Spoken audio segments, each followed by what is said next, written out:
Are we standing on the cusp of history, or is it a bit of red herring when you talk about women representation and women reservation bill? Well, I'm Preeti Choudhry. I have with me Rajdeep Sardesai, and you're watching Chunaav K. Choudhary. And this particular issue, Rajdeep, is going to, maybe not the cornerstone, but possibly has set the political narrative for elections to come. It might go all the way till we see it as a reality in 29. But historic, at least. The word historic is often misused, but yes, you could say that if this becomes reality, it's historic. I mean, think about it. Average representation of women in parliament 10 to 15%. In fact, the first parliament 1952 was just 5%. So if it goes to 33%, you are changing the complete face of parliament. And I thought it was Not very just parliament. Then you're and changing assemblies the and assemblies as and no, not just assembly. Yes. You give women political representation, you change the narrative, the social narrative of the country.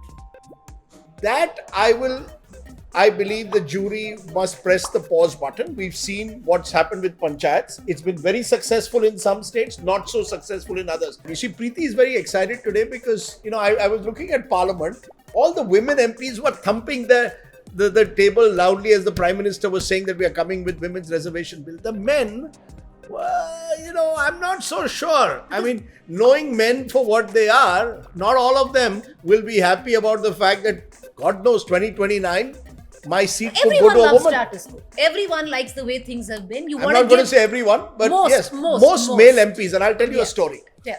1998 or 99, when this Women's Reservation Bill came, the evening before, I remember Ram Jethmalani, I think, was the law minister, and he told me, Rajdeep, bill is through. So I said, sir, can I do breaking news? We didn't have the same sort of frenetic competition that you have today. He said, yes, it's all done. Everybody's been spoken to. Tomorrow history will be created. Next day, or that night, I got a call from a male MP who said, Rajdeep, you really think that this bill is going to be passed that easily? Hamari naukri jayegi, right? And the next day, many of them didn't even come to parliament. So there was no quorum in one of the houses. And in the other house, you had MPs who tore the bill.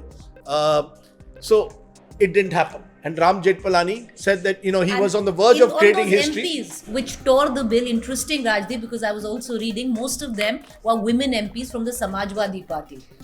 Because, offline, they would support it, but before they were entering, and I was just talking to Neerja Chaudhary, senior journalist, these women were actually told कि आपको अगर ticket चाहिए अगली बार तो आप जाके इसका विरोध करेंगे.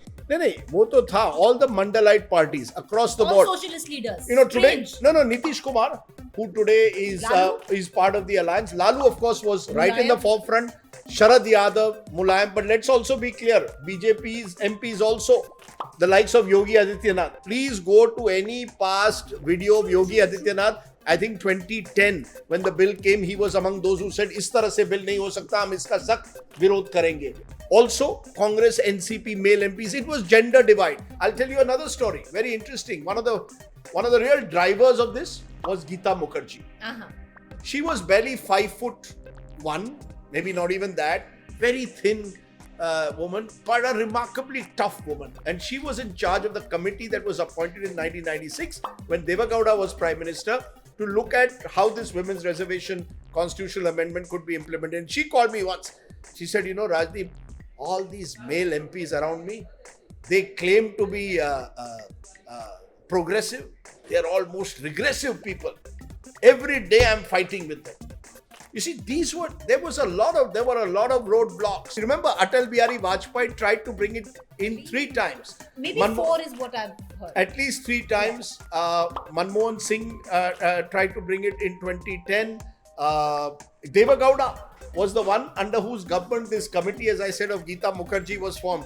I actually have a rather different view. I'm not a great proponent of reservations for women. I don't think it should have. It reveals, according to me, the failure of the political system.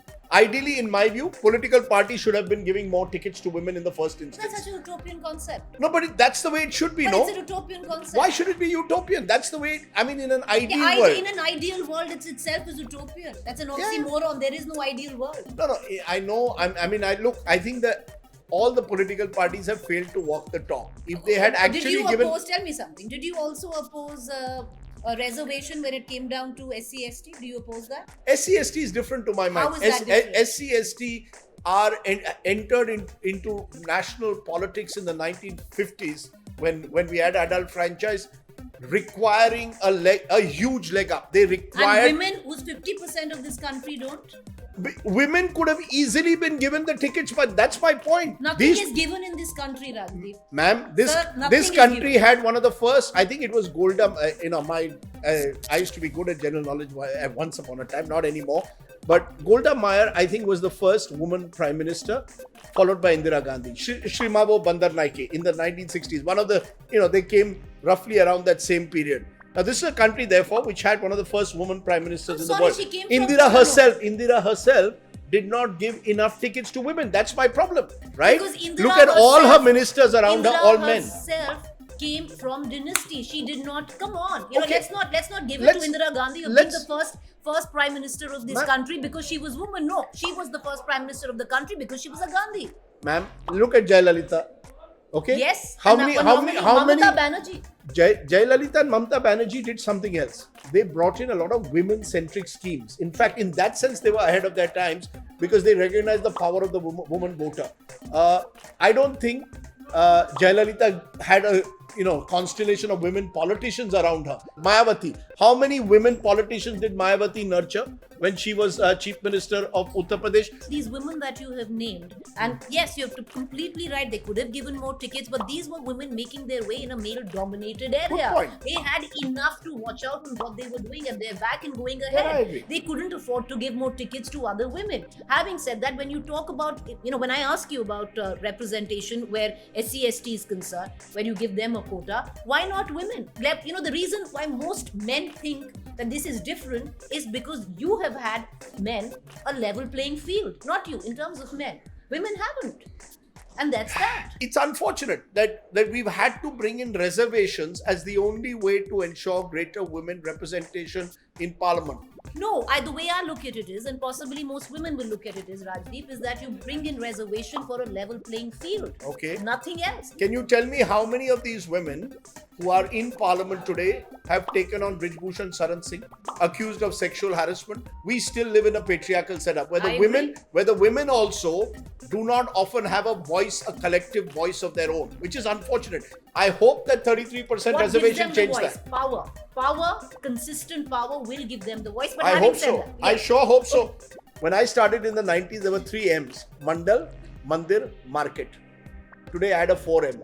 4th M, it's called Mahila. Let's bring in more anecdotes because nobody knows Indian politics than Rajdeep Sardesai. No. But first off, I'll come to the point. We spoke about, say, Rajiv Gandhi's role. But She says this in the program to make me feel old. You see, No. nobody knows as much as Rajdeep been around for so long. But I'm 58 and counting. Go on. But at least that's self-deprecative humor. A lot of people are skeptical. Okay, why didn't, if the BJP had full majority, brute majority, why didn't they bring it earlier? Why now? People have questioned the timing. Yes. But the timing is also right now. There's consensus, especially where your opposition party is concerned. So one would, do you think, have to give credit to the Modi government of getting the timing right of passing the bill in both houses? What with Prime Minister Modi is significant is that he seizes the moment and recognizes how he can change the narrative to fit in with how the world around him is changing. He's realized that we are in a world where women matter more than ever before in public life, and he has every right, therefore, to take credit today. I think Sonia Gandhi can claim that she did push it, but obviously she was not able to convince her allies when she was in power. Mr. Modi is a majority government. He's done it. The good news is every political party now recognizes the importance of the woman vote. There's a woman vote bank out there. I remember having a big fight program on women's reservation 25 years ago. Wow. Right? Imagine we're doing this 25 years ago with Geeta Mukherjee, Sushma Swaraj and Margaret Alva. You had Margaret Alva on your show today. Geeta Mukherjee was left and Sushma Swaraj was right. But on this one issue, left and right were coming together. Because I think gender cuts across those barriers. I'm waiting to see when it's implemented. Please understand, this is a country where we still haven't held a decadal census. Then there will be delimitation, which is not going to be an easy exercise, South versus North. And then you will have 33% reservation. But the good news is, Preeti Choudhry has decided to quit journalism and join politics. I saw an old. I'm going to let that balloon fly and let's see. Trial balloon. Yes, yes. No. I saw an old interview that Sonia Gandhi did when I was at CNN IBN with my former colleague Pallavi Ghosh, where at the end of the interview she says, I hope many of your women colleagues in the channel will also join now politics. So, you've got options. Every party will be looking for articulate, strong women. They don't have too many across our party line. So she's smiling. She's not ruling it out. Like I said, I am smiling. No. What is ruling it out? You're not ruling it out. I'm a journalist. You're a journalist. She's not ruling out the possibility that she might move from journalism to politics if 33% reservation is reality. Thank you for joining us. Namaskar. Jai Mahila.